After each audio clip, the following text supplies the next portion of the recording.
So good afternoon, here we are in Newport where there's a by-election on the Thursday the 4th of April, which is next week. And it's a really important by-election here in Newport because of course Tumbledown Theresa and the Tories have done nothing about Brexit for 3 years. Labour's offered no opposition for 3 years. The country's in a mess simply because the House of Commons has not reflected what the people of the UK, of Wales and of Newport West voted for. Newport voted 56% for leave in 3 years. That's not happened. Now here I am with a gentleman who's an Assembly member for South Wales East, which is David Rowlands. David, what do you think about the current state of the Brexit negotiations? Well, I think it's quite appalling. It's obvious that those in Westminster now want to deny the people what they voted for, and we in Wales voted overwhelmingly to come out. I mean, particularly the valleys areas where it wasn't 4%, it was something like 20% in favour of coming out. And those, particularly those Labour MPs who are supposed to be representing the people, must have a total disconnect with them because they're intent on denying them what they voted for. So, well, it's quite interesting because obviously South Wales in particular is known for being a very strong Labour area with the mining heritage, and Labour's been in power in the valleys and in South Wales and Cardiff and Newport for many generations. And here we are, shop after shop, which is empty. We've got a National Health Service in crisis in South Wales, which has devolved to the Labour government in the Welsh Assembly. Now, David here is a member of the Welsh Assembly. One of our policies is to abolish the Welsh Assembly, but also we're unique here in Newport in having a policy to leave the European Union and to hold the Tories to account. Now, you can't trust the Tories, you can't trust Labour on Brexit.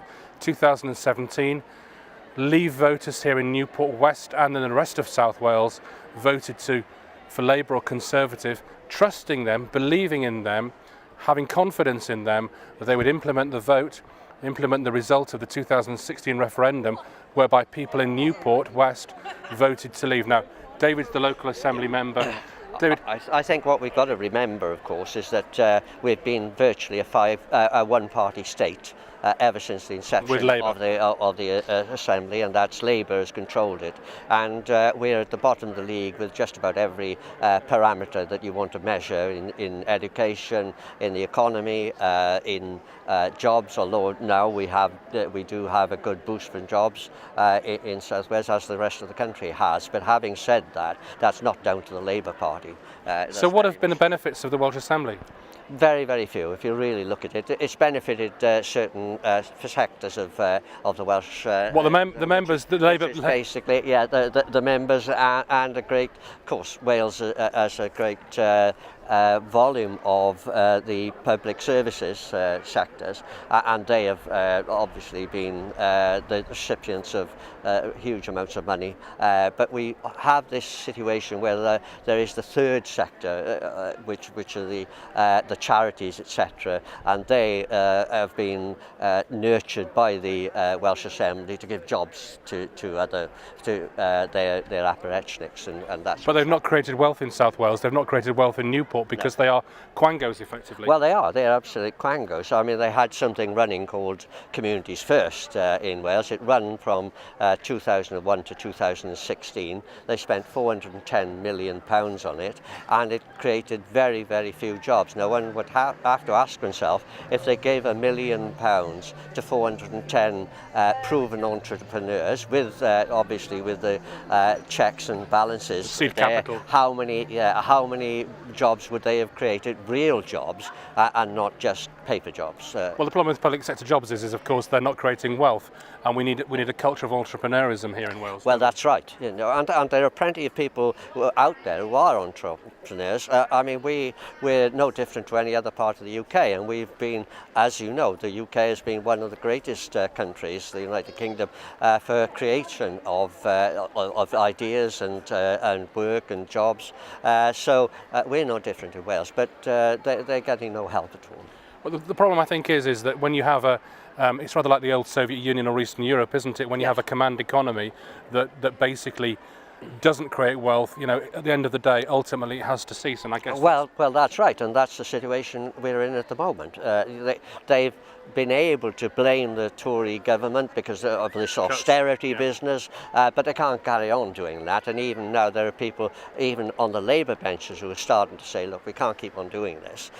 We need to do something very different. But if we come back to this by-election, I think this by-election it will be a great measure of where UKIP stands at this moment in time, but also it gives the people a chance to vote against those people who are denying them what they voted for in 2016. I think that's a very good point, because one thing I did notice was that here in Newport West, the only major party to vote for Brexit, to support Brexit, is UKIP.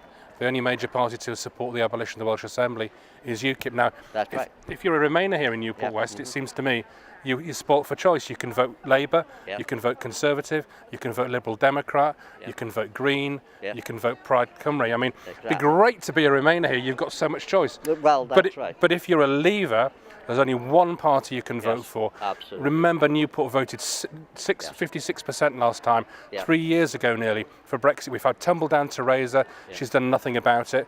That's right. Frankly, a laughingstock within the European Union. She's not a negotiator. And Jeremy Corbyn, the Labour Party, for all the huster and bluster, huff and puff and whatever, they've done nothing. They've offered no opposition. No. And I think the point you made, Dave.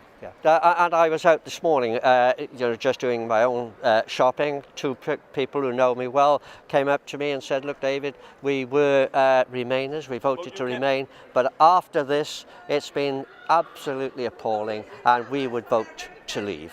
Fantastic. And I think I think truthfully that if they do insist on having what they call the people's vote, I asked the other day in the Assembly, when you're talking about the people's vote, who do you say voted the last time? Some sort of subspecies, was it? Because we've had the people's vote. We've had the people's vote. And they've done nothing about it. And they've done nothing about it. So I said, do we do best of 5 or whatever it is? Because that's where all those people who are totally disconnected, the people in the Welsh Assembly, the people in the Westminster, they're so disconnected from the people and living in a bubble that they think they can do whatever they want to. And I honestly think they're going to have, they're going to find that the people will decide something very, very different.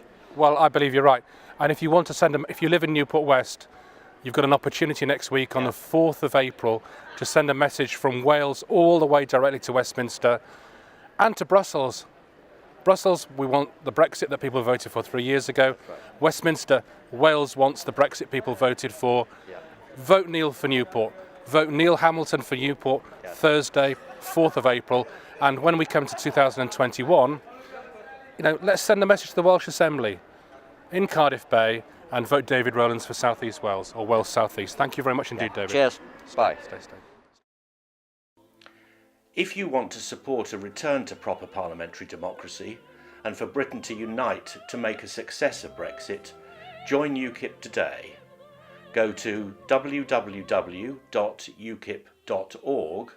or phone us on 0333 800 6800.